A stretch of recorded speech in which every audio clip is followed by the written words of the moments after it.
The Canon 70-200 f2.8L lens is probably one of the most widely used by sports photographers around the world. But have you ever taken the time to understand what all of those little switches and settings mean on a lens barrel? Well, in this video, I'm going to show you. So as you look at the lens barrel, we're going to start with focus mode. This is probably the simplest one, and you probably know this already. This little switch denotes which focus mode you're in, autofocus or manual focus.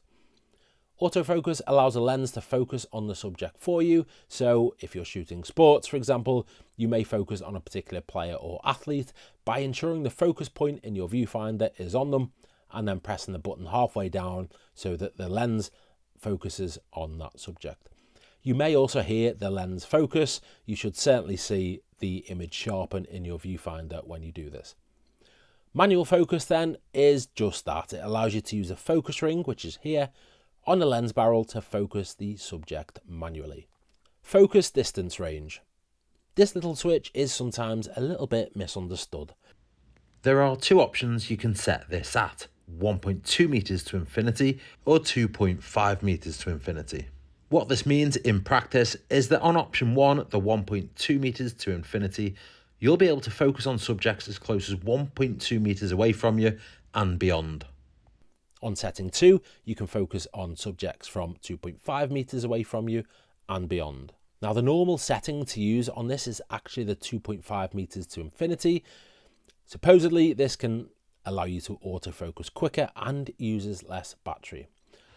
The closer 1.2 meters to infinity option, that should be used when subjects are a little bit closer to you, but supposedly this can slow down the autofocus ever so slightly. And I say ever so slightly because we're probably talking milliseconds. It can also apparently use up a little more battery than the 2.5 option. When shooting football, I'll normally just stick with the 1.2 meters to infinity setting. This is because a lot of the pictures I shoot at are really tight, and so I'm very close to the action and players can come really close up to me. If you're a little bit further back from the action, then the 2.5 meter to infinity setting will be absolutely fine. Image stabilizer. The image stabilizer is also kind of self-explanatory.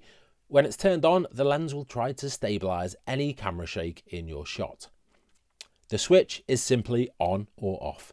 For sports, I will usually have this turned off, and that's because of something I was told probably over 10 years ago. And that is because when shooting action, I am using shutter speeds anything from 1,000th of a second upwards. And that is fast enough to freeze the action and remove any camera shake anyway. And so I consider the stabilizer may only be more use on the battery or more drain on the battery or slow focus down a little bit. Both of those things are probably really negligible, to be honest, but that's what I've always gone with and will continue to do so. Next up, the stabilizer mode. So when that stabilizer we've just talked about is set to on, you'll need to pick a mode 1 or a mode 2. Mode 1 is going to try and stabilize vibrations in all directions, and this is best used for static subjects that are not moving.